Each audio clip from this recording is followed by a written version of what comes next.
నన్ను నమ్మొద్దు, నన్ను నమ్మితే నట్టేంట ముంచుతానని చెప్తున్న రేవంత్ రెడ్డి. నాడు బీఆర్ఎస్, నేడు కాంగ్రెస్.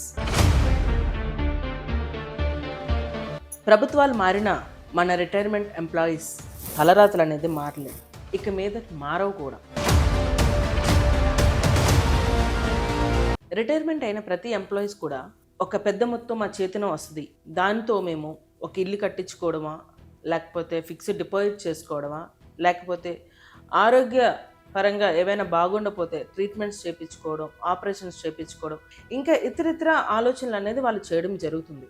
కానీ ఈ రోజున ఆ డబ్బు ఇవ్వడానికి కూడా 30 వాయిదాల్లో ఇస్తానని చెప్పడం అనేది ఏ విధంగా కరెక్ట్ అని చెప్పి మనం అందరూ ఆలోచన చేయాలి. కాంట్రాక్టర్లకి డబ్బులు ఇవ్వడానికి 1000 కోట్లు ఉంటాయి రేవంత్ రెడ్డి దగ్గర, కానీ నిరుద్యోగులకు మాత్రం, రిటైర్మెంట్ అయిన ఎంప్లాయీస్కి మాత్రం ఇవ్వడానికి ఆయన దగ్గర డబ్బులు లేవు. ఇదే వాయిదా ప్రకారంగా కాంట్రాక్టర్లకు ఎందుకు నువ్వు డబ్బులు ఇవ్వవు?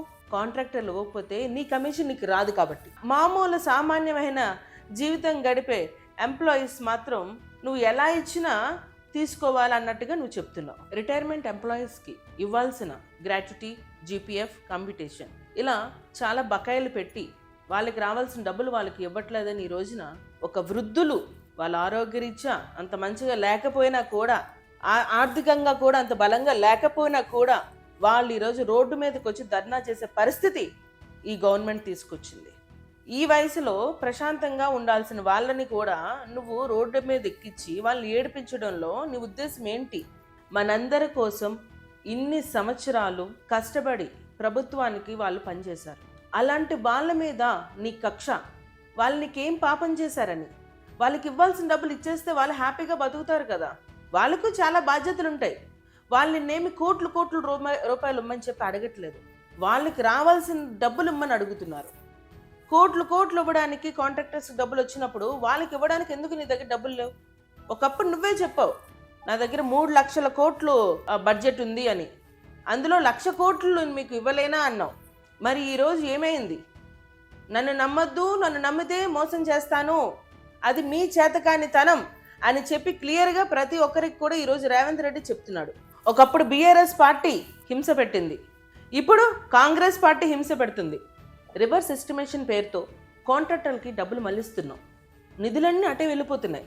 మరి ఎంప్లాయీస్ని ఎందుకు ఆఫీస్ చుట్టూ నువ్వు తిప్పుకుంటున్నావు? కడుపు చల్లబడలేదా నీకు? ఇంకానా బకాయిలు అందక, ఆరోగ్య పరిస్థితి బాగోక, మనోవేదనకి గురై 50 మందికి పైగా రిటైర్మెంట్ అయిన ఉద్యోగులు ఈరోజు చనిపోవడం జరిగింది. వీళ్ళ చావు ఎవరిని ఉద్ధరించింది? ఈ రోజున ఎవరైనా ఆలోచిస్తున్నారా? వాళ్ళ కుటుంబం వాళ్ళని కోల్పోయింది. ఈరోజు కేవలం ప్రభుత్వ నిర్లక్ష్యం. ఇవి రిటైర్మెంట్ ఉద్యోగుల ఆత్మహత్యలు కాదు, ప్రభుత్వం చేసిన హత్యలువి. ఈ హత్యలకి పూర్తిగా రేవంత్ రెడ్డి బాధ్యత వహించాలి. ఇకనైనా మొండి నిద్ర మేలుకో, పడుకోవడం ఆపండి. దయచేసి ప్రజల గురించి పట్టించుకోండి. మీ ప్రభుత్వం వచ్చిన దగ్గర నుంచి ప్రజలకి ఏ మేలు చేయలేదు, నాశనమే చేస్తున్నారు. ఆఖరికి వృద్ధాప్యంలో ఉన్న వీళ్ళని కూడా వదిలిపెట్టవా? నీ ప్రభుత్వం వచ్చిన దగ్గర నుంచి ఒక్క మంచి పనైనా నువ్వు చేసావా? ఏమీ చేయలే. గురుకుల పాఠశాలలో పిల్లలు ఎంత ఆవేదనకు లోనయ్యారు, ఏం చేసావు? అప్పుడు నిరుద్యోగులు ఉన్నారు, వాళ్ళ కోసం ఏం చేసావు? స్టూడెంట్స్ రీఎంబర్స్మెంట్ ఏం చేసావు? ఆఖరికి వృద్ధాప్యంలో ఉన్న ఎంప్లాయీస్కి కూడా నువ్వు డబ్బులు ఇవ్వట్లేదు. అంటే ఇది అదని కాదు, మనం ఏది సరిగ్గా చేయలేదు. కానీ నువ్వు చేసింది ఏంటంటే జనాల డబ్బుతో మంచిగా మెస్సీతో గేమ్స్ మాత్రం ఆడుకుంటున్నావు. హైడ్రా పేరు మీద చాలా ఇల్లులు కూలగొట్టేసావు. ఇంకా నీకు నచ్చినవన్నీ నువ్వు చేసేస్తున్నావు. ఇది గవర్నమెంట్లా చెయ్యు, మన సొంత ప్రాపర్టీ కాదు ఇది. గత బీఆర్ఎస్ కొన్ని 100 కోట్లు దోచేసుకుంది, ఇప్పుడు ఇంకా రేవంత్ రెడ్డి ఎన్ని కోట్లు దోచుకుందాం అనుకుంటున్నావు? ఇంకానా? అసలు ఇంకేముందని దోచుకోవడానికి? ఆల్రెడీ వాళ్ళు సగం దోచేసుకున్నారు, ఉన్నదంతా నువ్వు ఊడ్చేస్తున్నావు. ఇంక జనాలు బతకాలి, ఎలా బతుకుతారు? ఆఖరికి వాళ్ళకి ఉండడానికి నీడ కూడా లేని పరిస్థితి ఈరోజు ఉంది. ఏమనంటే ఇందిరా మిల్లులు ఇస్తామన్నావు, ఇందిరా మిల్లులు ఎవరికి ఇచ్చావు? అవి కూడా జనాలకి లేవు. జనాలు ఎట్లా బతకాలి? సో ఏ విధంగా చూసినా ఈ తెలంగాణ రాష్ట్రానికి నువ్వు ఒక చీడ పురుగులా పట్టావు. నీలాంటి వాళ్ళు పోతే గాని తెలంగాణ బాగుపడదు.